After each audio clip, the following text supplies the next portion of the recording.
Aujourd'hui, on couvre un sujet qui, à mes yeux, est non seulement essentiel, mais incontournable, le bien-être animal en zoothérapie et plus précisément, le stress vécu par les animaux dans les contextes d'intervention. Parce que oui, on parle beaucoup, puis à juste titre, des bienfaits de la zoothérapie pour les humains. On parle d'apaisement, d'émotions qui se libèrent, de liens qui se créent grâce à la présence de l'animal pour les interventions. Puis c'est magnifique, mais ce qu'on oublie trop souvent, c'est de se poser la question inverse. Qu'est-ce que vit l'animal, lui, dans tout ça? Est-ce qu'on lui en demande trop? Est-ce qu'il est bien? Est-ce qu'il a vraiment envie d'être là? Est-ce qu'il est respecté dans ses limites, dans ses besoins, dans son rythme? C'est pas parce qu'un chien semble calme ou qu'il fait bien ça qu'il est nécessairement bien dans ce qu'il vit. C'est ça le cœur de notre épisode aujourd'hui. On va entrer dans le vécu chez les chiens en zoothérapie en s'appuyant sur des données, sur la recherche sérieuse. Fait que reste avec moi parce que je vais te présenter les bases de ce qu'on sait aujourd'hui sur le stress chez les chiens en intervention. Je vais te donner des exemples concrets tirés de l'étude, puis t'expliquer pourquoi évaluer le bien-être de ton animal partenaire, c'est pas un luxe, c'est une compétence de base en zoothérapie. Prends une bonne respiration parce qu'on s'apprête à plonger dans le sujet.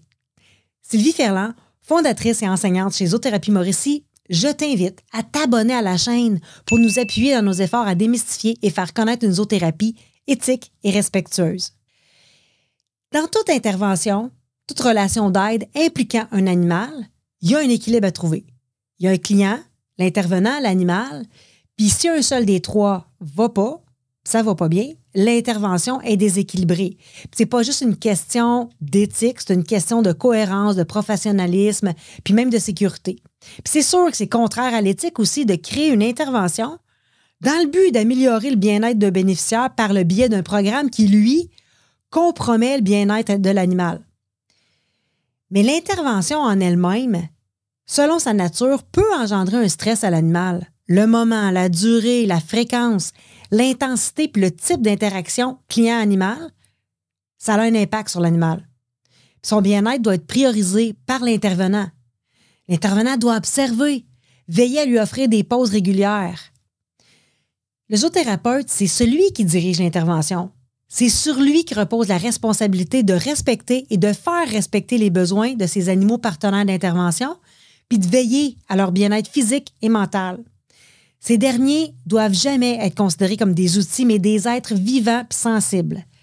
Le zoothérapeute doit planifier son intervention selon les capacités, les motivations de l'animal, puis veiller à l'adapter lorsque l'animal montre des signes d'inconfort, puis doit même le retirer là, si c'est nécessaire.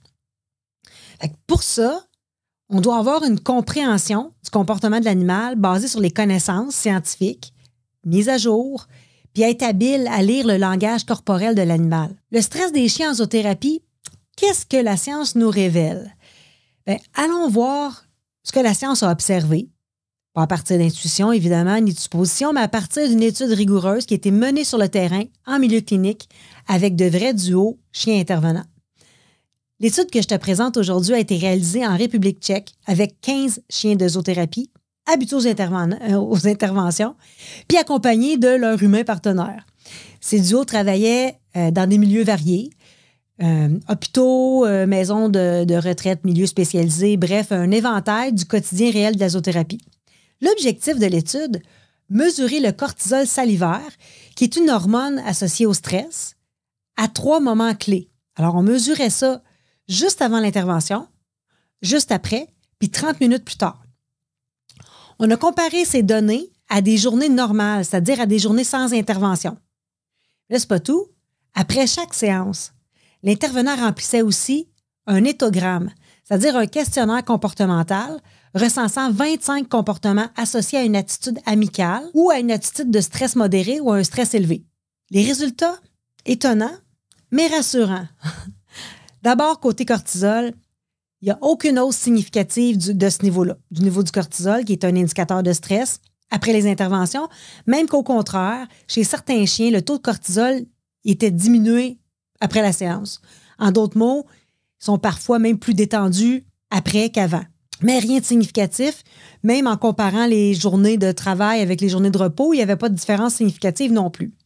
Est-ce que ça veut dire que la zoothérapie est relaxante pour tous les chiens? Partout, tout le temps? Ben non. Mais ça montre que dans des bonnes conditions. C'est pas une activité qui est en soi stressante pour eux. Maintenant, côté comportement. Sur les 481 comportements observés pendant l'étude, 81% étaient des comportements dits amicaux, c'est-à-dire que le chien va vers le client, se colle, cherche le contact, expose sa bédaine, expose son ventre.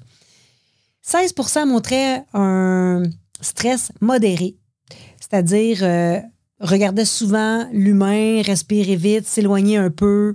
Puis il y avait seulement 3% qui correspondaient en fait à des signes de stress plus élevés, comme le bâillement, les oreilles plaquées ou un regard figé. C'était très peu, le 3%, mais c'est quand même pas rien. Il y a un pourcentage qui est là de signes correspondant à du stress plus élevé. Fait que ça veut dire que chaque détail compte. La chaleur du milieu, de l'environnement, le niveau de bruit, le type de clientèle, l'aménagement de l'espace, la durée de la séance, les pauses, etc. Tout ça, ça a un impact réel. Mais ce qu'on peut en tirer, c'est simple, c'est quand les choses sont bien faites, la zoothérapie peut être aussi agréable pour le chien que pour le client. Attention, c'est à nous, les humains, de tout mettre en place pour que ça le reste. Il faut être bien informé, connaître son chien, prévoir des temps de pause, savoir lire là, tous les signaux subtils. Puis ça, c'est pas une option, c'est la base. Fait que si tu veux aller plus loin, bien, on te met le lien de l'étude complète dans la description. Puis si tu as envie qu'on décortique ensemble les 25 comportements observés dans cette recherche, pour mieux apprendre à les repérer dans ta pratique, bien, dis-le moi en commentaire, ça pourrait bien faire l'objet d'un prochain épisode. À très bientôt, puis oublie jamais que la qualité d'une intervention, bien, c'est aussi la qualité de ce que vit ton animal et de comment il le vit.